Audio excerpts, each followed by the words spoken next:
this month's Tech Talk is going to be on Accudemia 8 tips and tricks.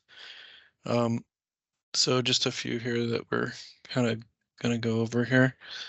And as you guys have probably seen in our previous videos, we've done an announcement that 8.0 came out, and we have a lot of things that are still coming out. Like I know we have a student-facing app that will be available soon once they get approved through the app stores, things like that.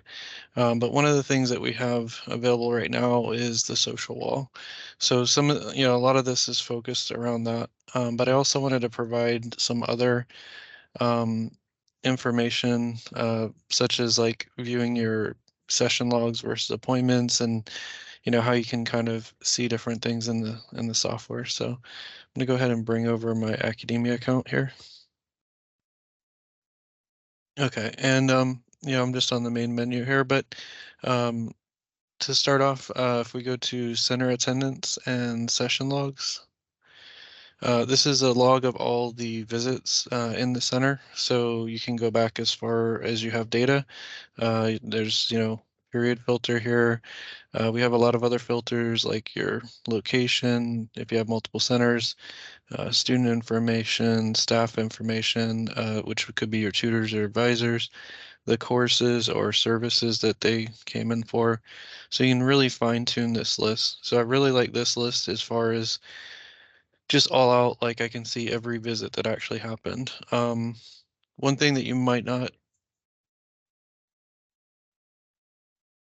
sorry, Rachel, were you trying to say something? No, it was just somebody coming into the meeting. Oh, okay.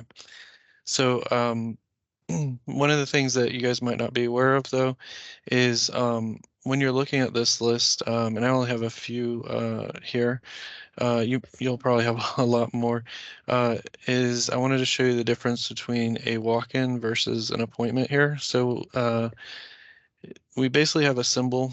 It's going to be right at the beginning of the timestamp for the date and time. And this first one here at the bottom is an example of an appointment. So you can kind of see when I mouse over it, it has like an appointment mouse over effect, and it also looks like a little calendar icon. So if you were just quickly to look at this list, and you can see that the normal walk-ins that you have is just kind of like an arrow through a door symbol. So similar to the exit, or sign out kind of button, but if you mouse over it, it'll say walk in. And so that's really cool because I can actually see, okay, these were ones that were scheduled appointments, and everybody in this list is going to be a show. So you know for a fact that they actually did come in. Um, if you're looking, I know a lot of people, they'll be looking under center attendance, appointments, view all. You don't necessarily know on this screen, and I might have to go back in time here, whether or not these folks showed up for that appointment or not, um, unless you kind of see the details down here. So, uh, and it doesn't tell you if they came in as a walk-in as well, so you can kind of get a more complete picture, I would say, in the session logs here. And I just want to point that out. Now, another thing that you can do is if I select all of these, I can also download that as a quick report. So if I, didn't want to have to go and filter out a report, I've already, filtered out all my criteria over here, and go ahead and download that as a quick CSV export.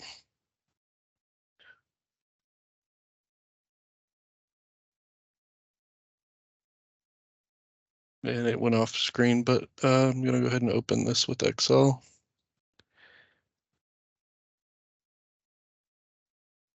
And you can see it actually has a lot of information in here. So you're going to get some stuff that maybe you'll want to just get rid of or delete. Um,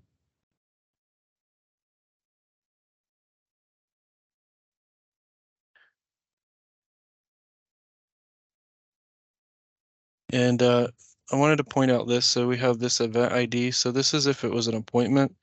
You'll see there's actually an ID here. And you could always say to, all of these that are blank, you could fill in with no, and maybe even replace all the IDs with yes if you sorted on them. So just wanted to show that. All right. And the next topic that we had was how managing your center sign-ins can be enhanced by using the social wall features that we have as well. So this time we're going to visit the center attendance managed center section, and you can have a waiting line, student signed in, recently signed out, just to kind of get some people in the queue. I'm going to just do a quick sign in.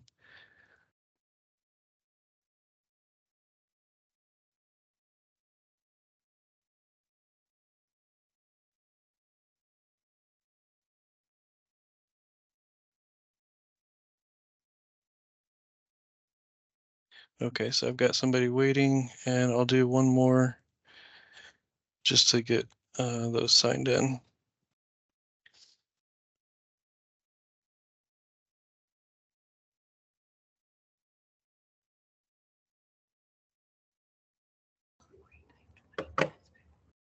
Okay, so now I've got a few people in here. So while I'm managing the center, there was I'm here. Oh. Tips and tricks for Accudemia. Who is it? Oh, tips and tricks for Accudemia. Rachel, can you mute everyone? Thank you. All right. Sorry about that, but yeah. So in here you can see that we actually did collect their phone numbers. Now, that's something that you can do through a question that you can ask. So let me go to the menu here. Okay, so when I have the menu back up, I have a little gear icon, and this is where I can actually ask them for either notes or ask them to update and put in their cell phone number. So this would be one way I can grab that information and do a quick, like maybe text message to them. It is a one-way kind of communication, but it will send them. So if I was about to sign them in, I could do that. But specifically, we wanted to look at how you might be able to, use the social wall. We have a chat feature as well. Those are your traditional communications, but if we go over to the social wall, I could actually create a group channel with that person. So I would create channel, group channel. So this is going to be only the people that I invite to it. So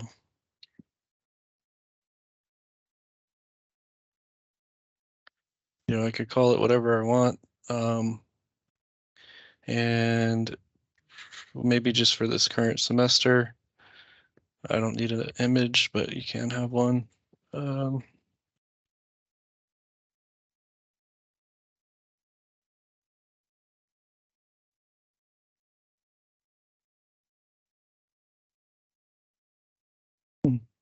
Okay.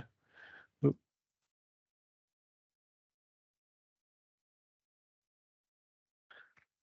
Create that channel.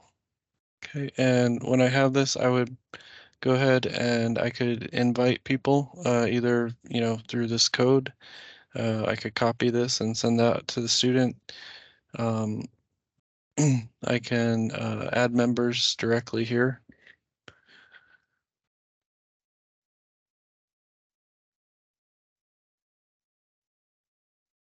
Uh,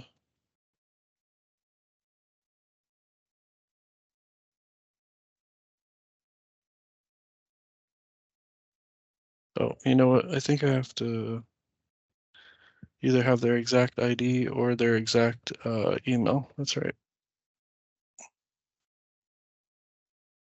And for some reason it's not working, but those are a few ways that I could do it. This would be probably a lot easier just to have them copy that and enter the code right here on the social wall. And you could start conversation about maybe things that even before you meet with them, what you're going to go over. The next topic I want to kind of to highlight would be also using this as a way to kind of announce things that the center is doing. So over here I have what we call center channels, and I'm going to go ahead and create a new channel here and use the center channel option. You can actually limit this to certain roles as well that can create these. So for instance, I could have it only admins or maybe tutors and admins, but I would find my center and we'll just say using this channel to announce events available at our center. And I could leave it open forever. If you have an image, maybe you want to upload that for your center, create the channel. So it does name it the center's name. And now I can go ahead and start posting things just like the same kind of content if I wanted to that you would have on your homepage. Just another way to kind of communicate that. And even just special events as well. So let me go back to the social wall and the center. And we're gonna go ahead. I'm gonna link to, for instance, we have the upcoming keynote speakers series. So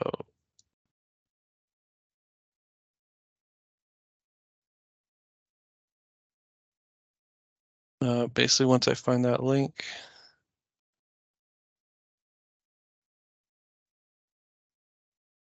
all right, and it will actually know what to do with a link when you have it on there. So I would put that link somewhere in the message.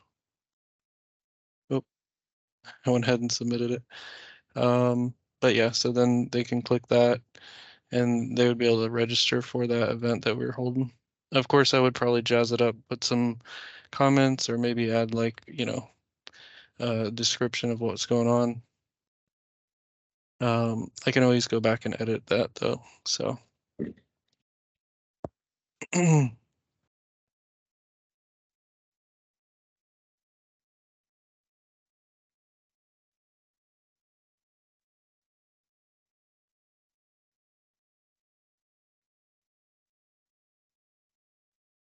Okay, cool. So just go ahead and add that however you want. And anybody who's part of that channel will see that. We also have those as public channels versus the other one that I created, which was a private group channel.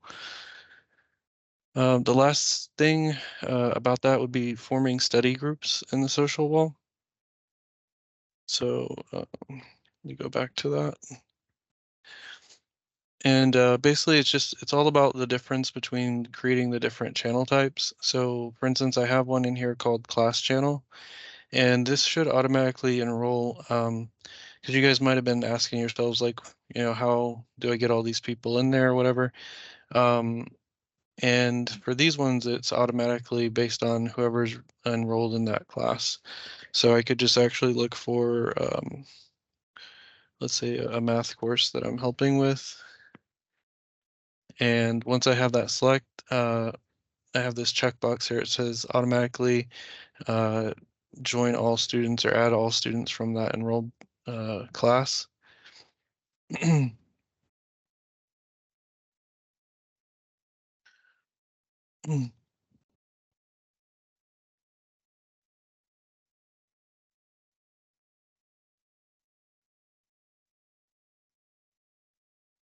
All right, and once I've, basically it's kind of the same steps, description, if you have an image you want to upload, and just create that channel.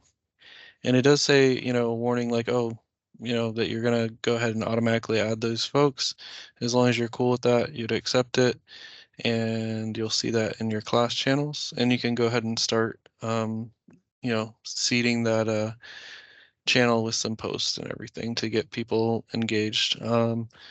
you know, and we have all different types of things, emojis. You could add a video, maybe interesting video on something that they're currently going through, like, you know, all the classes are, you know, and you can just pull these either right from your computer, or you can also just share like YouTube links, just like we saw before. You know, it'll recognize it. In fact, it'll actually give you an image preview for YouTube links. I just want to show you one last thing, and then I'll be done. And you guys can ask questions if you have them. So this is our Engineerica channel, and let's see what's some recent videos that we did. So this is like our last keynote. I could go ahead and probably click on it first and copy the video URL. So I don't even have to really have much about it. As long as I have the URL, it'll recognize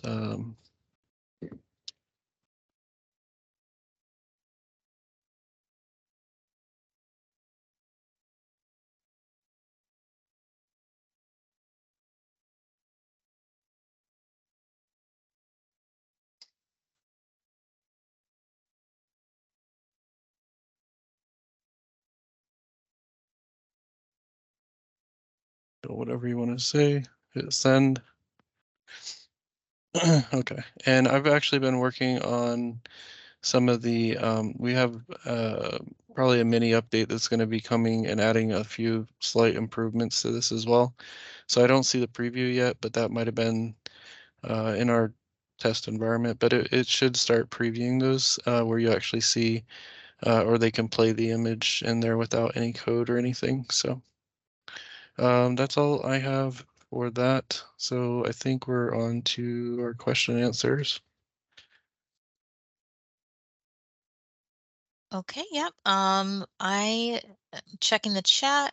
I don't see any questions yet. If there are any questions about this topic, or I think since we have a small enough group today. Oh, Julie, I see your hand raised. If you want to unmute yourself, feel free. Thanks, Rachel. Hi, Nick. It's Julie from the University of Toledo. Hey, Julie. Quick question with the social wall, and if you wanted to create a group for like study groups, like you were just talking about, if we create that study group, say at the beginning of the semester, but then, 3 weeks in, students have added, dropped, withdrawn from the course, things like that, will the groups automatically update, or is there some way that we can manually update those groups as needed? It's a good question. I think it's at the time of creation who was registered, so you can always like post in that group, like if anybody new was added, here's a code to copy, to put it in there. But yeah, I think it doesn't actually like ask new people because it only does it from when that study group was created. So that could be an improvement as well. Like once maybe it follows the enrollment, and whenever anybody new is added, it invites them automatically as well. All right, thanks, Nick. No problem. Yep. Yeah, I just know it doesn't work that way currently. It's just like whoever was enrolled when you created that group.